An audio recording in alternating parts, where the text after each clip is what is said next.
तो now start करते हैं आज का लेक्चर। हमने कल के लेक्चर में क्वेश्चन नंबर 7 डिस्कशन हमने आपके साथ किया था, और कल क्वेश्चन नंबर 7 जब मैंने पढ़ाया था तो मैंने एक वर्ड में सिखाया था एक्रू, और दूसरा कौन सा आपके पास, ड्यू। क्या पॉइंट सभी को अच्छे से क्लियर हुआ?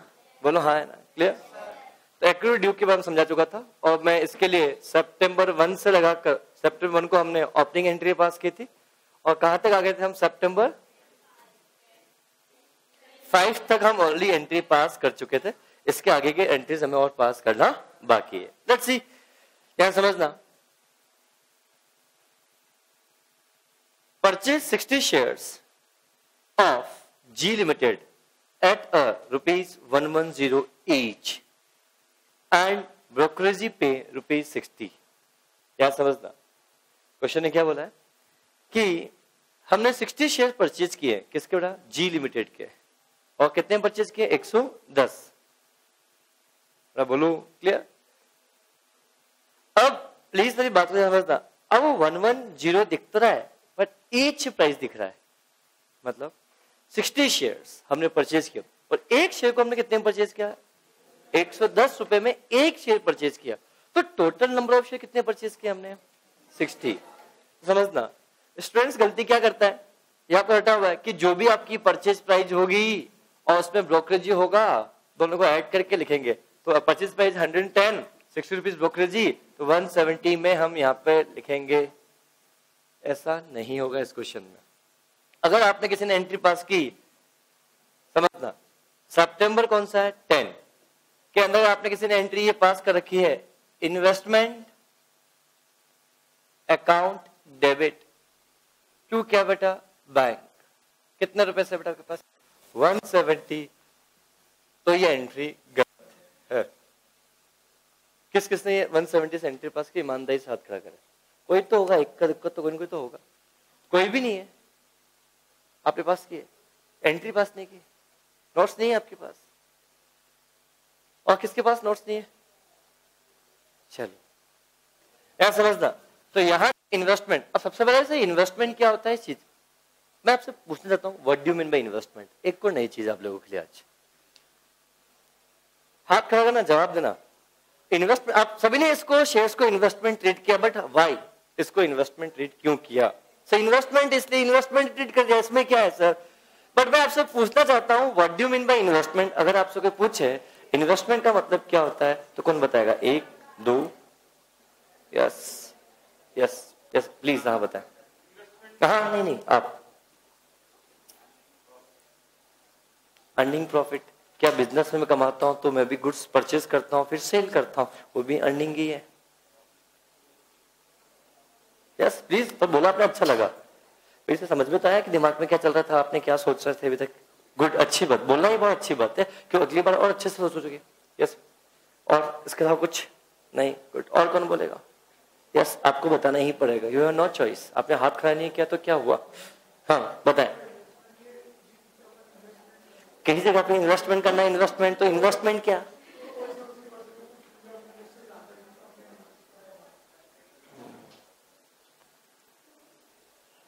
और कौन बताएगा? यस आप बताएंगे। मैंने अपने बिजनेस के लिए बिल्डिंग परचेज की, उसे बिल्डिंग चला, this is investment, this is my assets. Investment also assets. से एग्जांपल, मैंने एक कैमरा परचेज किया, क्या ये एसेट्स है? This is investment, this is camera, this is what? Assets. हाँ, बस मैं पूछूंगा ईमान है। हाँ आप बताएं बेटा। Yes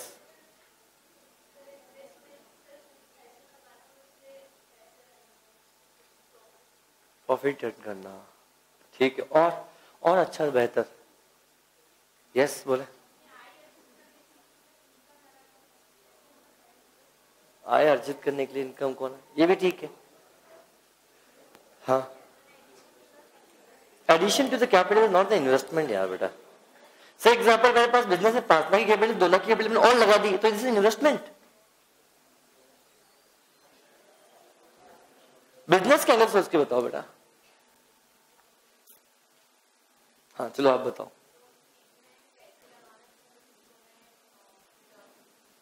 good. और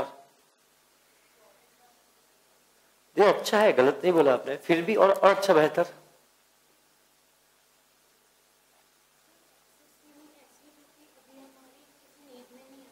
और उसको कहीं पे मैं लगा दिया। और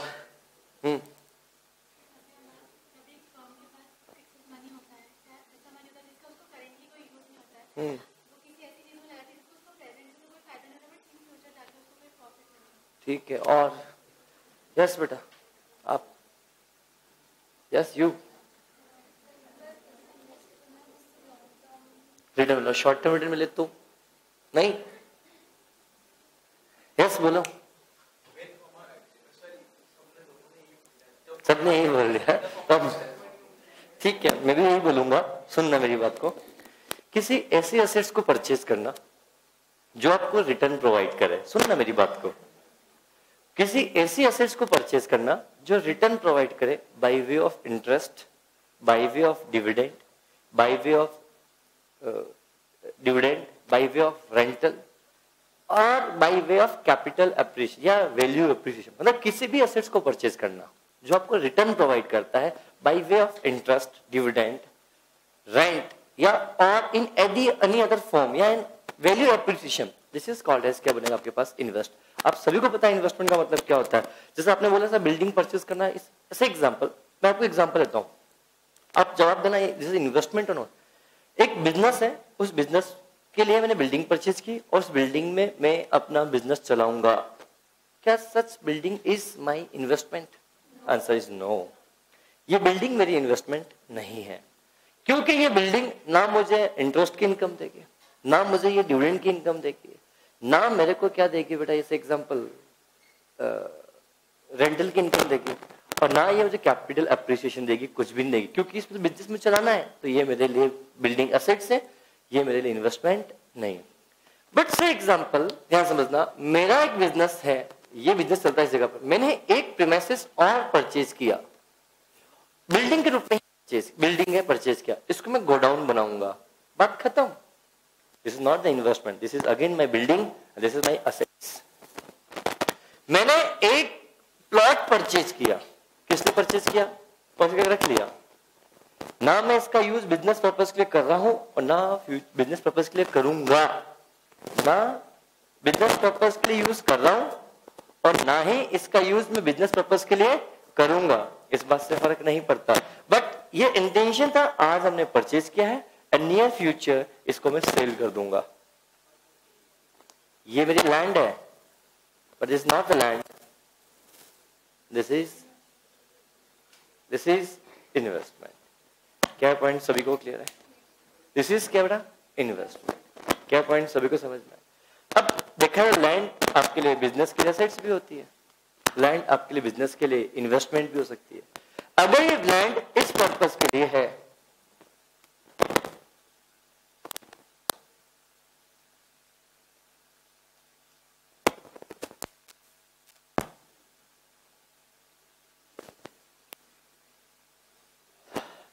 नाउ जिस लैंड के बारे में आप लोगों से बात कर रहा हूं, अगर ये लैंड बिजनेस में यूज आ रही है, से एग्जांपल में बिजनेस खेती करने का है, क्या ऐसा हो सकता है? से एग्जांपल आशीर्वाद आटा, नाम सुना सभी ने? आशीर्वाद आटा। अब से एग्जांपल आशीर्वाद आटा के भी लिए पास ये जो कंपनी है वो कौन सी कंपनी बेटा? आईटीसी कंपनी है। कौन सी कंपनी बेटा?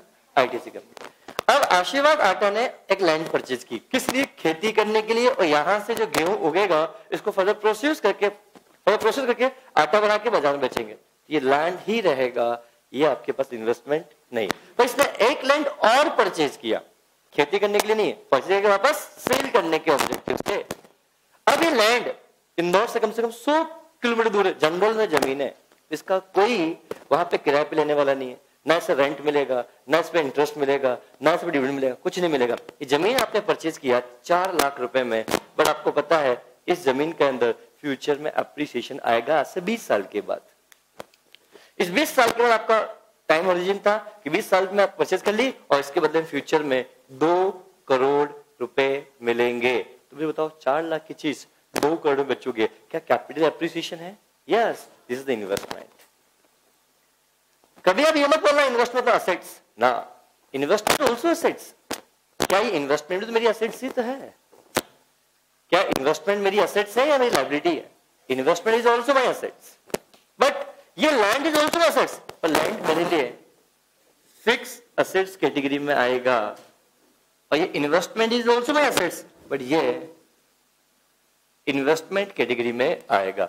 ये दोनों ही चीजें असेट्स के ही सब पार्ट्स होते हैं। हमने शेयर परचेज किया, क्या समझता इसको, तो शेयर परचेज किया, क्या शेयर्स पे हमें डिविडेंड मिलता है? बोलो, हमने किसी कंपनी के शेयर परचेज किया, उस पे हमें क्या मिलता है? डिविडेंड मिलता है। तो ये मेरी जो शेयर हमने परचेज किया, किसने परचेज किया? इन्वेस्टमेंट के रूप में हो गया, ये मेरा क्या बन गया? इन्वेस्टमेंट, क्योंकि ये शेयर्स हमें रिटर्न देगा। रिटर्न मतलब हमें कमा के देगा। क्या कमा के देगा? हो सकता है इंटरेस्ट, हो सकता है डिविडेंड, हो सकता है रेंट। बोलो हाँ है ना? क्लियर? अब समझ में आया इन्वेस्टमेंट का मतलब क्या होता है? सिर्फ हमें ये पता है इन्वेस्टमेंट है, ये ओके, बट इन्वेस्टमेंट का मीनिंग क्या है, सबसे पहले हमें ये बहुत अच्छे से क्लियर होना चाहिए। क्या पॉइंट सभी को अच्छे से क्लियर है? बेटा बोलो क्लियर। अब इस क्वेश्चन को हम पढ़ते हैं वापस।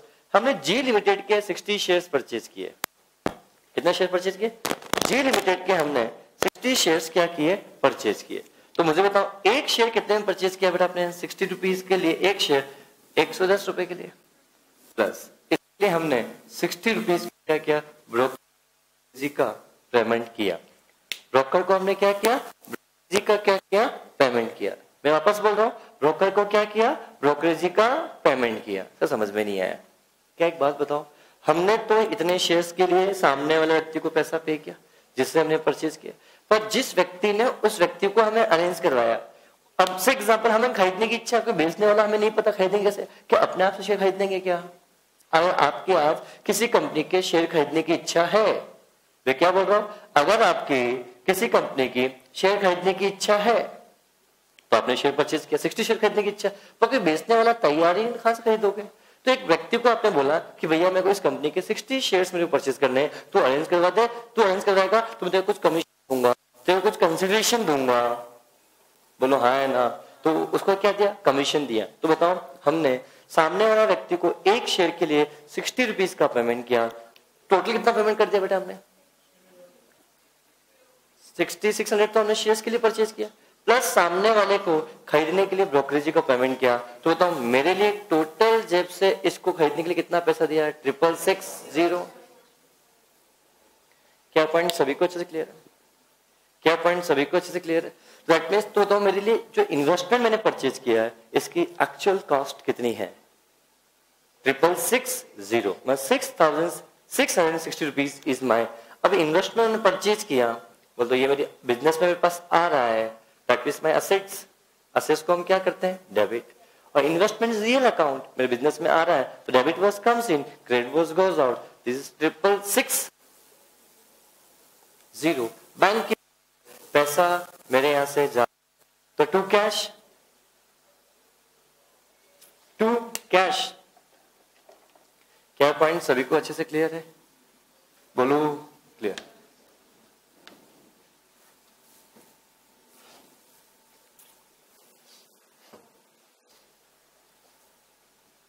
क्या पॉइंट सभी को अच्छे से क्लियर है? बोलो हाँ। This is the accounting entry for September 10। Is it clear? Now एक बात बोलना चाहता हूं, ये हमने एंट्री पास कर ली, अगर मैं इससे मुझे अकाउंट खोलना हो, अकाउंट बनाना हो, तो कितने अकाउंट खोलेंगे इससे बेटा? 2।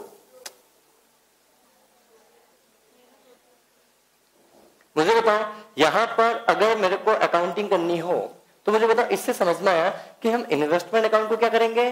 डेबिट करेंगे। अरे हाँ है ना? और कैश अकाउंट को हम क्या करेंगे? क्रेडिट। अब समझना, अकाउंट जब भी बनाया जाता है तो अकाउंट के हमेशा 2 साइड होते हैं, this side and this side. इस साइड को डेबिट साइड कहा जाता है और इस साइड को क्रेडिट साइड कहा जाता है। इस साइड को डेबिट साइड क्यों कहा जाता है, इस साइड को क्रेडिट साइड क्यों कहा जाता है, इसका कोई लॉजिक नहीं है, ढूंढने की कोशिश भी मत करना। लिखा मिल जाएगा right hand side left hand side को दिस साइड डिसाइडेबल, ऐसा कुछ, इसका कोई लॉजिक अवेलेबल नहीं है। डेट, पर्टिकुलर, जेएफ और अमाउंट, ये अकाउंट का फॉर्मेट बना रहे हैं। डेट, पर्टिकुलर, जेएफ और क्या? अमाउंट। डेट, पर्टिकुलर, जेएफ और अमाउंट। डेट, पर्टिकुलर, JF और अमाउंट। यहां समझना, this is the debit side, this is the credit side. हम मान लो इससे समझ में आ रहा है मैं 2 अकाउंट खोलने, कौन कौन से बेटा? इन्वेस्टमेंट एक अकाउंट, और कौन सा खोलेगा बेटा? Cash account. तो हम कैश अकाउंट फिर यहां बनाएंगे। तो अमाउंट ये हो गया,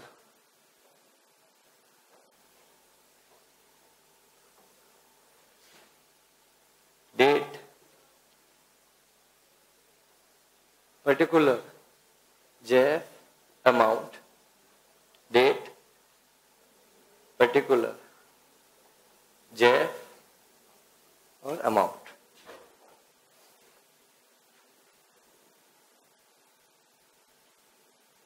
इज इट क्लियर?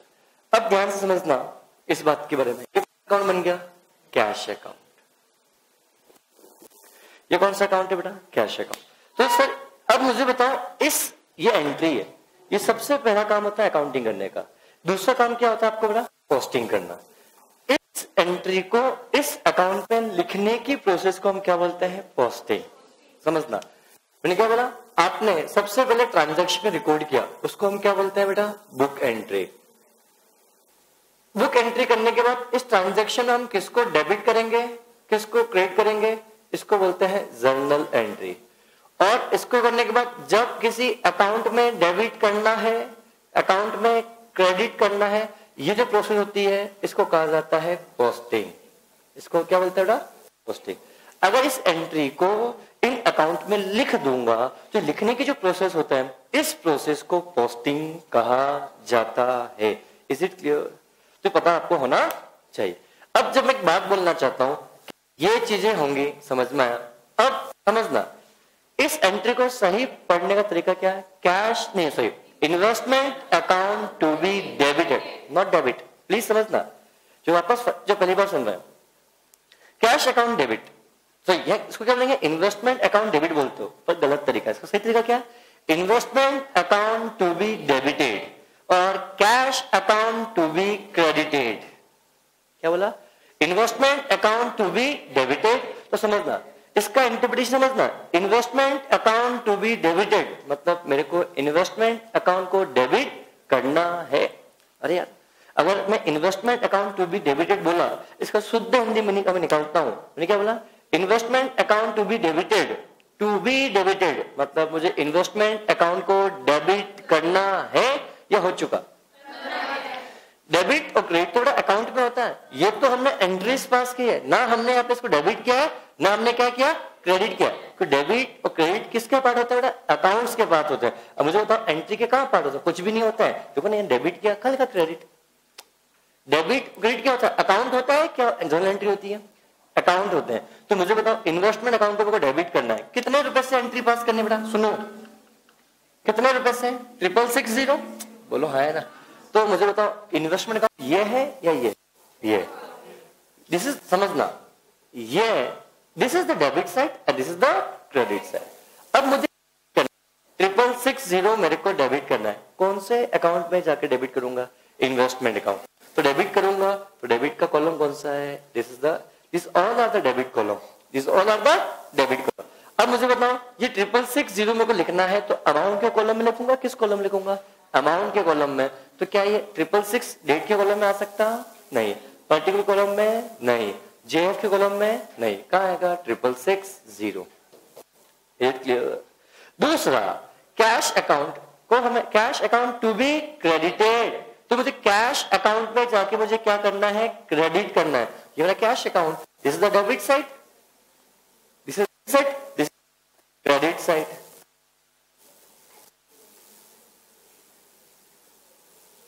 यहां पे क्या होगा? This is the credit. क्या पॉइंट सभी को क्लियर है? जस्ट अ मिनट बेटा।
Hello hello hello hello.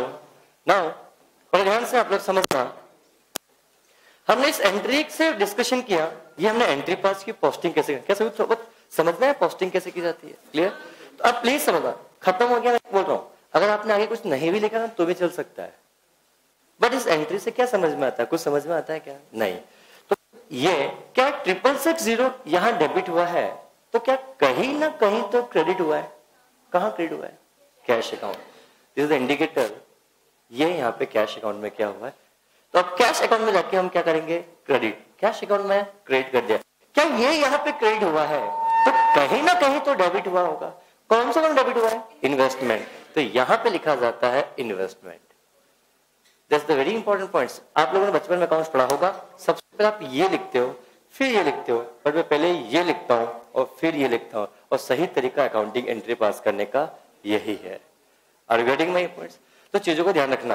अब ये टू और बाई नहीं भी लिखते हो तो काम चल सकता है, सब मार्क्स कर जाएंगे, अरे मार्क्स की भी जीते जा रहे हो आप लोग, तो इसलिए यहां तक पहुंच गए।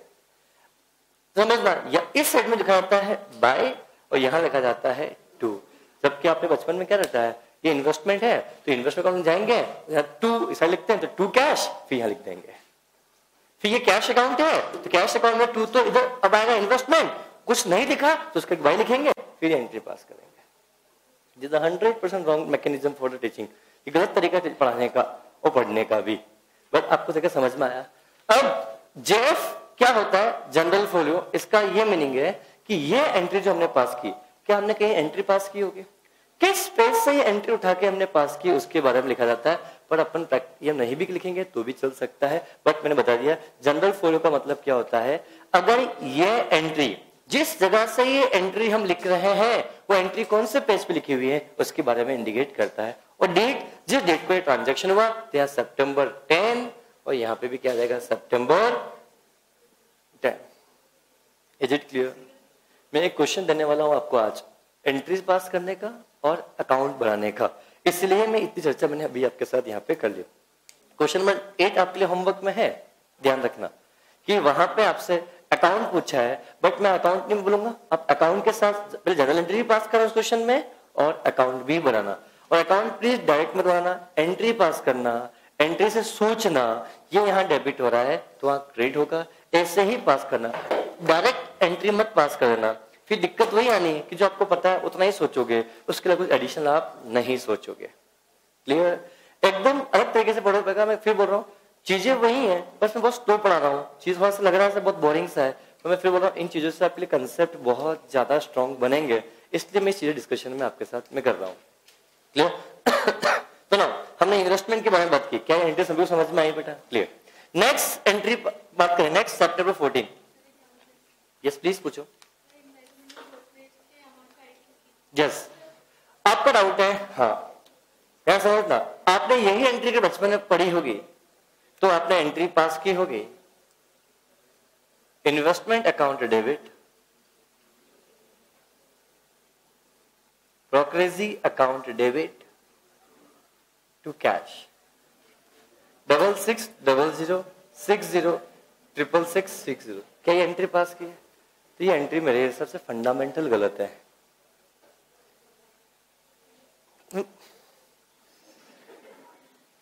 ये एंट्री गलत है, ये एंट्री सही है क्यों सर आपने खुद ने पास की इसलिए सही, हम पास किए ना गलत, ऐसा नहीं। लॉजिक है इसकी वजह, सुनो ध्यान से। मैं आप लोगों से एक बात करता हूं, समझता बहुत सिंपल सा एग्जांपल। आप लोग खजूरी बाजार गए, स्टेशनरी मार्केट है, और वहां जाकर आपने अपना जो तुम स्टेशनरी आइटम खरीद के लेके आते हो। अब से एग्जांपल, ये रजिस्टर आप वहां गए जहां आपका हॉस्टल है, हॉस्टल के नीचे रजिस्टर 50 रुपए मिलता है, कितने मिलता है? 50 रुपए में। बट ये रजिस्टर खरीदने के लिए कहां गए आप? खजूरी बाजार। खजूरी बाजार इंडिया अपने इंदौर में मार्केट है जहाँ पे सारे स्टेशनरी आइटम्स मिलते हैं लो कॉस्ट पे। आप वहां गए, ये रजिस्टर आपको 30 रुपीज में मिला। कितने मिला? आप हॉस्टल से खजूरी बाजार गए, 10 रुपीज किराया लगा, वो आने का कितना किराया लगा आपके? 10 रुपीज। तो मुझे बताओ आपके हिसाब से आप सोचते हो फर्नीचर 30, फर्नीचर क्या ये रजिस्टर आप कितने में लेके आए? 30 रुपीज में, बट सही महीने में इसकी कॉस्ट आपको कितने में बेटा? 50 रुपए। क्योंकि इस चीज को, पर्टिकुलर चीज को परचेज करने के लिए आपने कितना पैसा दिया? 30 रुपए दुकानदार को दिया। घर से कहाँ गए? अब हॉस्टल से कहाँ गए? उस मार्केट में गए, उस मार्केट से वापस यहाँ पे है, तो क्या उसका खर्चा भी लगा? तो ये खर्चा पर्टिकुलर इस असेस को परचेज करने के लिए ही है, तो क्या इसकी कॉस्ट का पार्ट बनना चाहिए? बोलो हाँ है ना, क्लियर। लेट एग्जांपल, आप वहां गए, 5 रजिस्टर खरीद के लेके आए। कितने खरीद के लेके आए? 5 रजिस्टर। तो मतलब 5 रजिस्टर के लिए वहां पे आपने कितना पे किया? 30 rupees each, that mean 150 rupees पे किया। 10 रुपीज जाने के, 10 रुपीज आने के, कुल कितना पे किया? 20 रुपीज। तो मतलब टोटल कितना पैसा पे किया आपने? 170 rupees. 170 rupees for 5 register, each के लिए कितना? 32 रुपीज ना। तो बताओ इस रजिस्टर की एक्चुअल कॉस्ट 30 रुपीज थोड़ी है, 32 रुपीज। क्यों? 30 रुपए आपने दुकानदार को इस रजिस्टर के लिए पे किया, प्लस 10 रुपए किसके लिए पे किया आपने? आने जाने के, 10 रुपए आने के। तो मुझे पता टोटल कॉस्ट कितनी है? 170 रुपीज हुई। तो 170 रुपीज फॉर कितने रजिस्टर के लिए? 5 रजिस्टर के लिए। तो एक रजिस्टर की कॉस्ट कितनी रही? 34, I am so sorry, 34 rupees will be क्या बनेगा? आपकी कॉस्ट बनेगी। जबकि आप क्या सोचते हो 30 रुपए का पड़ा, ये 30 रुपए का नहीं पड़ा आपको, 34 रुपीज का पड़ा। Are you getting my points? यही तो अकाउंटिंग का तरीका है। अब से एग्जांपल मैं आप लोगों से बात करता हूं, आपने ये इन्वेस्टमेंट परचेज किया, कितने इन्वेस्टमेंट? मैं आपको बहुत सिंपल से एग्जांपल देता हूं, देखो ध्यान से। आप लोग मूवी देखने जाते हो तो टिकट्स की प्राइस में वेरिएशन देखते हो। से एग्जांपल पीवीआर का टिकट लग रहा है 180 रुपीज का टिकट है। पीवीआर टिकट कितने रुपए का? 180 रुपीज का टिकट है, समझना। और पीवीआर आपके घर के नजदीक में ही है, पर वहीं पे आइनॉक्स आपके घर से 5 किलोमीटर दूर है, वहां पे भी मूवी लग रही है, वो 100 रुपीज में टिकट है। वहां पे कितना में टिकट है? 100 रुपीज का टिकट है। अब ध्यान समझना, आप क्या करते हो? क्या पीवीआर में 180 रुपए है, आइनॉक्स में कितना है? 100 रुपीज है, अपन आइनॉक्स चलते हैं। क्या आइनॉक्स जाओगे घर से, वो आइनॉक्स दूर है, 5 मिनट दूर, क्या जाने का ऑटो किराया लगेगा? तो 30 रुपीज ऑटो का, 30 रुपीज आने का, देखा तो कुल कितना लगा? 160 रुपीज। तो आपको क्या लग रहा है? हम मूवी देख के आए 100 रुपए में, गलत। हम मूवी देख के 160 रुपए के अंदर, कि मूवी की कॉस्ट कितनी बड़ी है आपके पास? 100 रुपीज तो टिकट लगा, 30 रुपीज जाने का, 30 रुपीज आने का। बेटा मैं आपको आपकी थिंकिंग डेवलप कर रहा हूँ, जब भी डिसीजन लो तो सिर्फ एक पैसे डिसीजन मत लिया करो। अब वहां आने का जाने का खर्चा भी लग रहा है, अरे तो वाकई में खर्चा। मूवी टिकट कितनी बड़ी? 160, यहाँ 180, यहाँ 160, ठीक है 20 रुपए फायदा मिल रहा है तो देखेंगे। बट जाने का 40 रुपए, आने का 40 रुपए, 180 रुपीज लग रहा है। 180 में टिकट आइनॉक्स में देख के आ रहा हूँ, 180 में घर के पास में पीवीआर है वहां देख के, तो which one is more beneficial? This one, because time saving. बोलो हाँ है ना। तो आपको क्या लगता है ये तो 180 का है, वो 100 का, इससे फर्क क्या पड़ा मुझे बताओ? आपकी जेब से टोटल पैसा खर्च कितना हो रहा मूवी देखने का? बेटा 180 रुपीज। बोलो हाँ है ना। इसलिए सेम केस विद ये, मैंने ये इन्वेस्टमेंट परचेज किया, इस इन्वेस्टमेंट को परचेज करने के लिए मैंने 6600 पे किया सामने वाले को, और जिस व्यक्ति ने अरेंजमेंट करवाया उसको मैंने 60 रुपीज पे किया। तो बताओ इस इन्वेस्टमेंट को परचेज करने की मेरी टोटल कॉस्ट कितनी है? 6660 है या 6600 है? 6660, मतलब 6660 इज माय इन्वेस्टमेंट की टोटल कॉस्ट। इसलिए इन्वेस्टमेंट में बोलूंगा तो मतलब इन्वेस्टमेंट मैंने कितने में परचेज किया? मैंने आपसे तो परचेज किया, आपको मैंने 6600 को पेमेंट किया, प्लस ब्रोकर को मैंने 60 रुपीज का और पैसा किया। तो बताओ इस इन्वेस्टमेंट को परचेज करने की मेरी वाकई में एक्चुअल कॉस्ट कितनी है? 6660। इसलिए मैं यहाँ पे इसको शो करूंगा। अगर मैं यहाँ पे ये शो करता, सुनना कि सर मैं ये एंट्री पास कर देता हूं, investment account debit to brokerage to cash, cash इतना ही अभी भी कम हो रहा है, कैश यहाँ पे इतना ही कम हो रहा है। पर मुझे बताओ बैलेंस शीट में जब आप बनाओगे तो बैलेंस शीट में इन्वेस्टमेंट 6600 को शो करोगे और ब्रोकरेज को आप P&L में डेबिट कर दोगे। बट क्या ये ब्रोकरेज इन्वेस्टमेंट के रिगार्डिंग है या नॉर्मल खर्चा है? इन्वेस्टमेंट। तो क्या ये ब्रोकरेज इन्वेस्टमेंट की कॉस्ट में ऐड होनी चाहिए? इसीलिए ब्रोकरेज को हम यहाँ पे डेबिट करते हैं। क्या कभी आपने बैलेंस शीट में देखा ब्रोकरेज एसेट साइड में? और मतलब आप एंट्री पास करोगे तो इसके बाद एंड ऑफ द ईयर में कहां डाल दोगे? P&L में। जबकि खर्चा P&L में जाएगा क्या? नहीं, ये खर्चा इन्वेस्टमेंट को परचेज करने का खर्चा है, इसीलिए अल्टीमेटली इस इन्वेस्टमेंट कॉस्ट में ऐड करना चाहिए। This is a perfect accounting entries. इस एंट्री को पास करोगे तो इस खर्चे को आप P&L में डेबिट कर दोगे, जो कि गलत हो जाएगा, जबकि ये इसकी कॉस्ट का पार्ट है। That's why. Is it clear? नहीं हुआ क्लियर अभी भी अच्छे से? हजम नहीं हो रही बात, क्योंकि बचपन में 11th में ये पढ़ा आपने।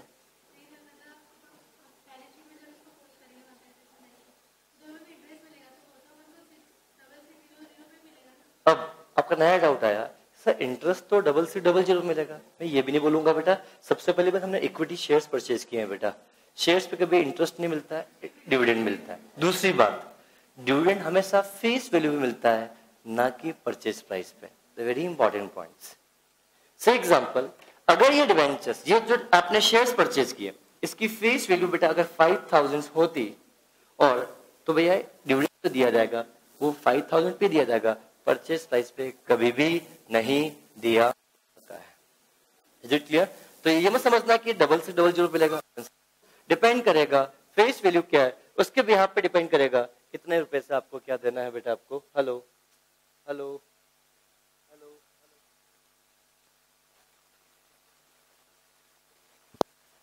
हेलो हेलो, क्या पॉइंट सभी को समझ में आया?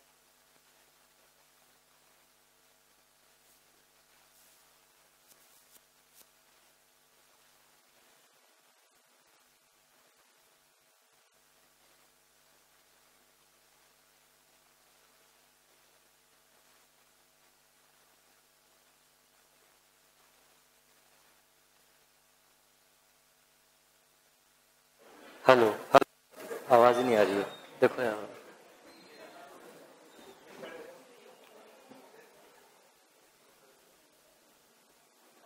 ना, ध्यान समझना। तो क्या फेस वैल्यू कितनी रहेगी बेटा आपके पास? 5000 आपके लिए नहीं, तो इंटरेस्ट किस में मिलेगा? डिविडेंड मिलेगा 5000 पे, परचेज प्राइस पे आपको अवेलेबल नहीं होगा। Is it clear? समझना, तो ये मत समझना कि किस में मिलेगा, इस पे ऐसा कोई फिक्स नहीं है। बोलो हाँ है ना?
हेलो, तो आप एक बार वहां देख लेना आवाज भाई एक बार। हेलो हेलो, क्या पॉइंट सभी को समझ में अच्छे से आया बेटा? क्लियर?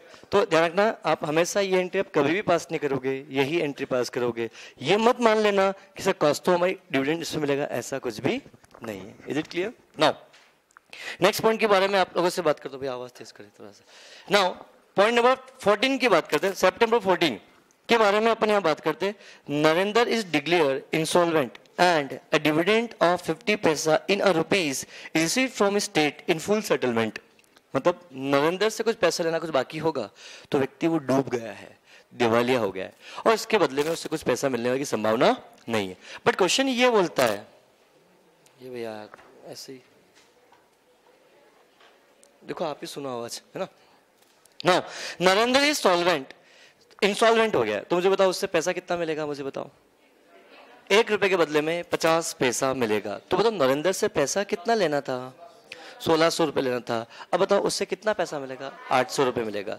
अब समझना ध्यान से, एंट्री क्या, डेट कौन सी है? सितंबर 14 की एंट्री है। नाउ बड़ा ध्यान से समझना, तो एंट्री क्या पास होगी बेटा आपके पास? पैसा आ रहा है तो कैश अकाउंट डेबिट। बोलो कितने रुपए से आ रहा है बेटा? 800 रुपए। अब समझना, नरेंद्र से पैसा लेना है तो क्या आपकी असेट से या लाइबिलिटी? असेट से। अब ये इसके बदले में 800 रुपए दे रहा है और आप कुछ भी नहीं देगा, दिवालिया हो गया। तो दिवालिया आदमी क्या देगा? तो मुझे बताओ, आवाज सही नहीं है यार भैया।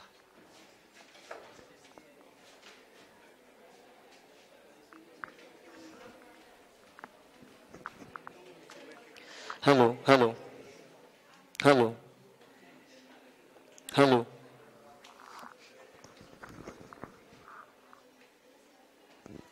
नाउ और ध्यान समझना, अब नरेंद्र से कोई पैसा आपको अवेलेबल नहीं होगा। नरेंद्र से पैसा कितना लेना था? 1600। क्या फ्यूचर में कुछ देगा क्या? नहीं। उसको कैंसिल करो, तो असेट्स कैंसिल होगी। तो असेट्स कैंसिल करना है तो क्या करेंगे? क्रेडिट या डेबिट? क्रेडिट। इसलिए हमने उसको क्या किया? क्रेडिट किया। बट अब मुझे बताओ 1600 के बदले में 800 मिल रहा है, 800 आपको नहीं मिल रहा है। जिस किसी व्यक्ति से पैसा लेना है और व्यक्ति अब आपको पैसा देने के लिए अब नहीं दे सकता, उसका पैसा अगर डूब रहा है तो अल्टीमेटली क्या बन जाएगा? Bad debts. सो क्या बोलेंगे? Bad debts. तो ये एंट्री क्या बनेगी? Bad debts. बैड डेब्ट्स आपके लिए एक प्रकार से लॉस होता है, और लॉस को हम क्या करेंगे? डेबिट। क्या पॉइंट सभी को क्लियर है? अगले पॉइंट के बारे में जब आप लोगों से बात करते हैं, हमने एक मोटर वैन परचेज किया, कितने रुपए में? 10,000 रुपए में। तो बताओ मोटर वैन को परचेज करना, सितंबर डेट कौन सी है बेटा? तो मोटर वैन एक प्रकार से आपके पास असेट से आ रहा है, डेबिट टू कैश, कितने रुपए से? 10,000। क्या इस एंट्री में किसी कुछ पूछना है क्या? असेट्स डेबिट करेंगे, कैश जा रहा है तो क्रेडिट करेंगे, cash is goes out, real account. Machine motor का इज द डेबिट करेंगे इसको भी, क्योंकि is the real account. Is it clear? Comes in now. Point number 20, सितंबर 20 का पॉइंट ध्यान समझना। हमने जो शेयर परचेज किया था, इस शेयर को परचेज किया था, इस शेयर्स में से 20 शेयर्स हमने क्या कर दिया? सेल कर दिया। और एक शेयर को सेल करने के लिए हमने कितना पैसा पे किया है बेटा? 115 आई एम सॉरी, शेयर को सेल किया, कितने में सेल किया? 115 रुपए में हमने शेयर को क्या किया बेटा? सेल किया।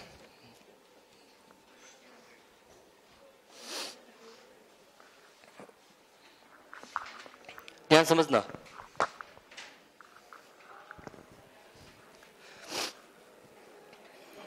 हमने शेयर को परचेज किया। जब परचेज किया तो हमने कितने शेयर परचेज किए थे बेटा? 60 शेयर्स। बेटा बोलो, इन 60 शेयर्स को हमने क्या कर डाला? सेल कर दिया। आई एम सॉरी, 20 शेयर्स को हमने क्या कर दिया? सेल। डेट क्या है बेटा? सितंबर 20 को हमने शेयर को क्या किया? सेल किया। तो पैसा आ रहा है या जा रहा है?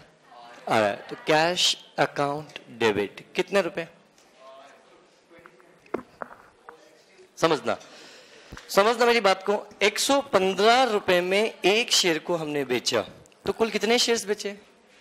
115 रुपए में एक शेयर को बेचा, कुल कितना पैसा? 2300।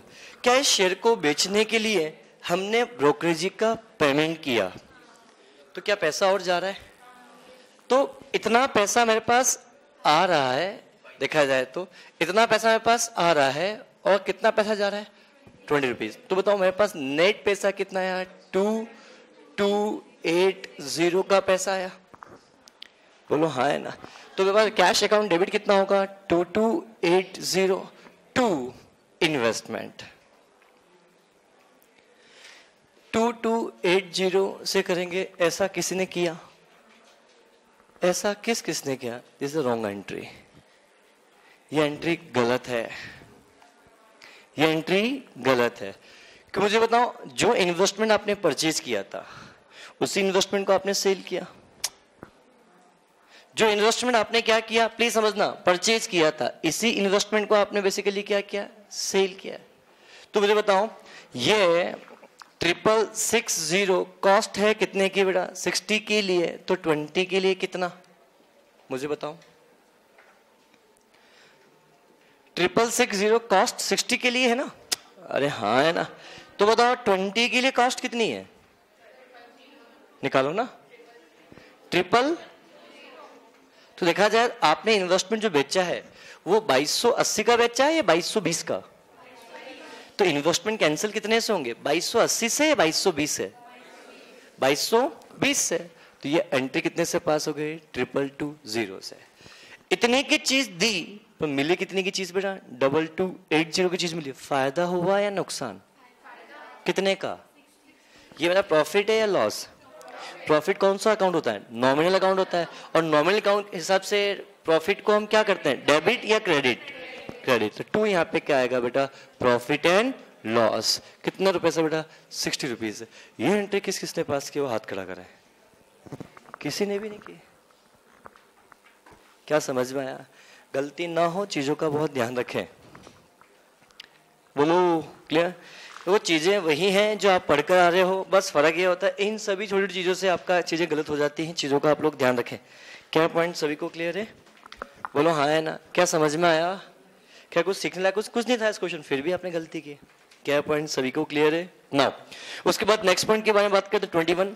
हमने 1000 रुपए का माल परचेज किया। ये एंट्री बहुत अच्छी है। ये एंट्री सभी ने पास की है नहीं की है? देखते हैं आप लोगों ने सही किया गलत किया इस एंट्री के लिए। 21 के बारे में बात करते हैं। Purchase goods worth ₹1000 from Jaydas. Jaydas से हमने माल परचेज किया, कैश में या क्रेडिट में? बट ऑब्वियसली बात क्रेडिट में परचेज किया होगा। डेट कौन सी? सितंबर 21। तो परचेज अकाउंट डेबिट टू क्या बेटा? जयदास। अकाउंट कितने रुपए से बेटा? सॉरी 1000। क्या यही गुड्स हमने वापस सेंड देम? किसको सेंड कर दिया बेटा?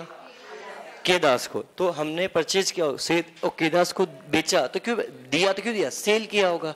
तो एंट्री क्या पास होगी बेटा? केदास अकाउंट डेबिट टू सेल। कितने रुपए से बेटा? 1500 रुपए से। ये दोनों एंट्री किसने पास की थी? ये एंट्री सही है, ये एंट्री गलत नहीं है, ये एंट्री सही। इसके अलावा किसी और ने कुछ एंट्री पास की और डाउट्स हो प्लीज मुझे पूछो तो मैं क्लियर कर पाऊंगा। क्या सबको समझ में आया एंट्री पास क्यों की? बोलो हाँ है ना? क्लियर? Yes please. सॉरी बेटा, P&L लिख सकते हैं बेटा? यस अब लिख सकते हो बेटा, बट सुनो बेटा ध्यान से। हम गुड्स को परचेज करते हैं, बट ऑब्वियसली बात हम सेल तो हम करते ही है बेटा। तो सेल तो बट ऑब्वियस सेल प्राइस में हमेशा ज्यादा ही होती है। तो क्या हमेशा सेल के प्रॉफिट लॉस हम कब दिखाते हैं बेटा? एंड ऑफ द ईयर में निकालते हैं बेटा, इसलिए।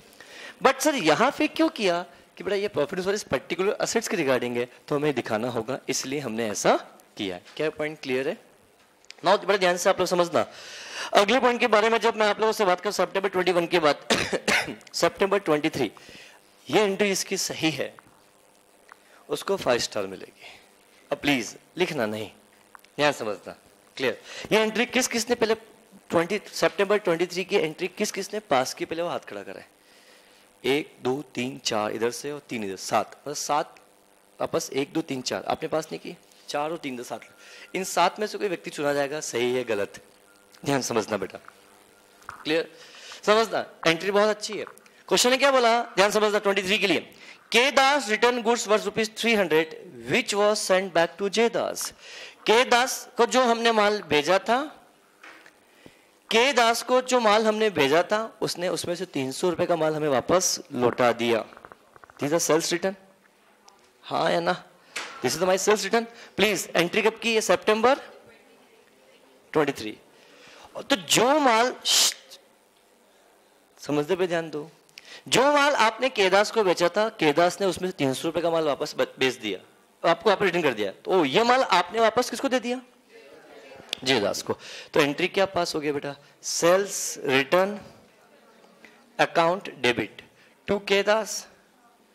एक तरीका तो ये था कि इसको कट करके मैं यहां 1200 कर दूं, एक तरीका था, पर हम नहीं करेंगे। क्लियर? अब मुझे बताओ 300 रुपए का माल वापस आया। क्या पॉइंट सभी को अच्छे से क्लियर है? तो इस एंट्री को सेल हमने इनकम रिकॉर्ड की थी, तो इस इनकम को वापस कैंसिल करने के लिए डेबिट कर दें। और केदास से हमने दिखाया था डेबिट, ये माल मैंने, क्या गलत है? गलत है। यही माल मैंने वापस किसको भेज दिया? जयदास को भेज दिया। तो जयदास को भेज दिया तो मुझे बताओ, परचेज किया था तो डेबिट किया था, तो मुझे अब परचेज रिटर्न को भी कैंसिल करना होगा। बोलो किसको दिया? जयदास अकाउंट डेबिट कितने रुपए? 300। आप में से ये एंट्री किसने पास की? 1 2 3 4, ये एंट्री पास नहीं की, तो आप सभी गलत हैं। एंट्री में यहां पर 200 रुपीज आएगा। ये एंट्री किसने पास की? हाथ खड़ा करें। ये एंट्री पास होगी 200 rupees. This is a very important entry, समझना। किसी क्वेश्चन पे 5 स्टार है तो क्वेश्चन वाकई में स्टार क्वेश्चन है, समझना इस पॉइंट को प्लीज। आप वन मोर थिंग, क्या मुझे बताओ, जितने में आप माल परचेज करते हो क्या उतने में आप सेल करते हो? सुनो ध्यान से प्लीज, बेटा आप लिखने पे नहीं यार, आप प्लीज समझने पे ध्यान दो। अकाउंट से बेटा समझो, ज्यादा अच्छा रहेगा आपके लिए। क्या आपने जब 1000 रुपए का माल 1500 में बेचा था, तो मुझे बताओ 300 रुपए का माल जब उसके पास वहां जो आपने 1500 का माल बेचा, क्लियर, उससे वापस 300 का माल आ गया, तो क्या 300 का माल उसको वापस 300 में दे दोगे तो क्या वो ले लेगा? क्या इसकी कॉस्ट कुछ कम है? सीधी सी बात, आपको पता है कितना 1000 रुपए का माल हमने माल कितने में टिकाया बेटा? 1000 रुपए का माल कितने में टिकाया बेटा? 1500 में। तो 300 का माल कितने में होगा? 200 में। अरे यार नहीं आया समझ बेटा। तो जब मैं इस चीज के बारे में आप लोगों से यहाँ बात करता हूं तो बड़ा ध्यान से समझना। तो क्या ये माल, ध्यान से, तो आप जब उस जिससे आपने माल परचेज किया उसको वापस माल दोगे तो क्या वो 300 में ले लेगा? क्या वापस जितने में देगा उतने में लेगा ना? बोलो हाँ है ना? तो ये एंट्री कितने से पास होगी बेटा? 200 रुपीज से एंट्री पास होगी। क्या समझ में आया? क्वेश्चंस बेटा मैं फिर बोल रहा हूँ, एंट्रीज इंपॉर्टेंट थोड़ी है, एंट्रीज के साथ अमाउंट भी तो इंपॉर्टेंट है। आपको ये पास करना और ये नहीं आया तो फिर मतलब क्या अकाउंटिंग एंट्री का? क्या वाकई में क्वेश्चन 5 स्टार क्वेश्चन था? अगर आपने घर पे ट्राई करोगे, गलती करोगे तो सीखने को मौका मिलेगा, और सही हो जाता तो 5 स्टार मिल जाती। किसको ही पता थी एंट्री 200 रुपए से पास होगी? ईमानदारी से हाथ खड़ा करो, पता थी? हाँ, तो फिर निकाला क्यों नहीं? अरे 100 से कैसे होगा? क्या पॉइंट सभी को क्लियर है? क्या समझ? अब क्वेश्चन कुछ खास नहीं बचा, क्वेश्चन सेल्फ कर सकते हैं स्टिल, फिर भी हम फटाफट से सितंबर 26 की बात कर लेते हैं फटाफट से। कितना होगा? Paid for repairs for motor van, motor van के लिए 200 रुपए का आपने खर्चा पे किया। एंट्री क्या पास हो गया बेटा? रिपेयर्स, ये आपका खर्चा है तो डेबिट होगा, तो रिपेयर्स अकाउंट डेबिट टू क्या बेटा? कैश। कितने रुपए का बेटा आपके पास? 200 रुपीज का एक्सपेंसेस। बेटा ऐसे पॉइंट्स पता होने चाहिए, ध्यान समझना है, ध्यान से। नेक्स्ट समझना, 1 month interest on loan of Ajay become due and paid. अच्छा सॉरी, 28 की एंट्री और है, उसके फॉरवर्ड से एंट्री पास कर लेते हैं। 28 के दिन क्या हुआ? 28 के दिन क्या हुआ बेटा? हमने 400 रुपए का घूस और 300 रुपए का कैश निकाला और नागिन दास को दे दिया। कितने, किस पर्पज के लिए? Personal purpose. और नागिन दास कौन है? बिजनेस का मालिक। तो ड्राइंग्स है, बोलो, तो यहाँ पे कैपिटल अकाउंट डेबिट करो या ड्राइंग्स अकाउंट डेबिट करो, इस बात से कुछ भी फर्क नहीं पड़ता। तो drawings account debit to cash to goods used. बोलो हाँ है ना? कितने से एंट्री पास होगी बेटा? 400 रुपीज से ही है, 300 रुपीज से ही है, 700 रुपीज से ही है। क्या पॉइंट सभी को क्लियर है? कुछ डाउट? नाउ 1 महीने का इंटरेस्ट का पेमेंट करना बाकी है। किसका बेटा? अजय का। बोलो हाँ है ना? 1 month interest on loan from Ajay become due and paid. बोलो हाँ है ना? क्लियर। तो इस केस में एंट्री क्या पास होगी? देखना बेटा, तो ड्यू एंड पेड, क्या ड्यू भी हो चुका और पे भी हो चुका, तो कैश जा रहा है या आ रहा है? जा रहा है, तो टू कैश। अब मैं आपसे बोलना चाहता हूं, इंटरेस्ट ऑन अजय's लोन अकाउंट डेबिट। क्या पॉइंट क्लियर है? इंटरेस्ट का अमाउंट कितना है बेटा? पता है क्या? 20,000 के ऊपर 15% से 1/12। क्या सभी को समझ में? How much? कितना? 250। क्या सभी को समझ में आया? देखो लोन कब लिया था? 1 तारीख को लिया। क्वेश्चन ने बोला ड्यू भी हो गया और हमने इसको पे भी कर दिया। बोलो हाँ है ना? लास्ट एंट्री किसके लिए बेटा? 200 रुपए की। हमें रेंट ड्यू हो गया। कौन से मंथ का बेटा? सितंबर मंथ का रेंट ड्यू हो गया। क्या पे किया है? क्या सिर्फ ड्यू हुआ है, पे नहीं हुआ है। अगर ये ड्यू होके, तो रेंट ड्यू हो गया है, समझना, सितंबर 30, तो रेंट ड्यू हो गया मतलब खर्चा बन गया। एक्सपेंसेस क्या होता है? Rent account debit. कितने रुपए से? 200। क्या टू कैश कर दूं? नहीं कर सकता। रेंट पे कर दिया है क्या? नहीं। अब रेंट पे करना मेरा बाकी है, तो 200 रुपीज मेरा क्या है बेटा? Outstanding rent. और आपके हिसाब से आउटस्टैंडिंग तो खर्चा था, तो क्रेडिट कैसे हो गया? अब बताओ। नहीं, पहले तो आप खर्चा बोलते थे ना इसको। This is expenditure, this is nominal account, this is not the nominal account, is the personal account. मतलब मकान मालिक को पैसा देना बाकी है। This is my liability. Is it clear? Now this accounting entry has been passed. क्या सभी समझ में आया बेटा? ये लास्ट क्वेश्चन था एंट्रीज पास करने का। इसके बाद हम एंट्रीज अब पास नहीं करेंगे। अब टुमारो ऑनवर्ड्स हम कल के लेक्चर में अकाउंट बनाना सीखेंगे। ध्यान समझना। मतलब क्वेश्चन नंबर 8 आपको ट्राई करना है घर पे, एंट्रीज पास करना और अकाउंट बनाना। इसी के साथ साथ फिर कल के लेक्चर में हम कैश बुक के बारे में बात करेंगे। Single column cash book, double column cash book, triple column cash book के बारे में बात करेंगे। वहां पे भी फिर आपके मेरे बीच में थोड़ी नोकझोंक वापस होगी, सर ऐसा कैसे हो सकता है? आपने क्या, हम तो सब पढ़ के आ रहे हैं, bank triple column cash book ही होती है। इसके अलावा क्या 4 कॉलम कैश बुक हो सकती है? आपने कैश बुक कितने टाइप्स के होते हैं? 3 टाइप्स की। कौन कौन से? Single column, double column, triple column. क्या 4 कॉलम कैश बुक हो सकती है? यस। अरे पेटी कैश बुक नहीं है, पेटी कैश बुक अलग बेटा। इसके अलावा भी 5 column cash book, yes it can be. 6 column cash book, yes. 10, 50, yes. कैसे पढ़ेंगे तब आप लोगों से बात करेंगे। आज के लिए इतना ही। Thank you, good night. और गुड नाइट नहीं बेटा, गुड बाय, गुड डे।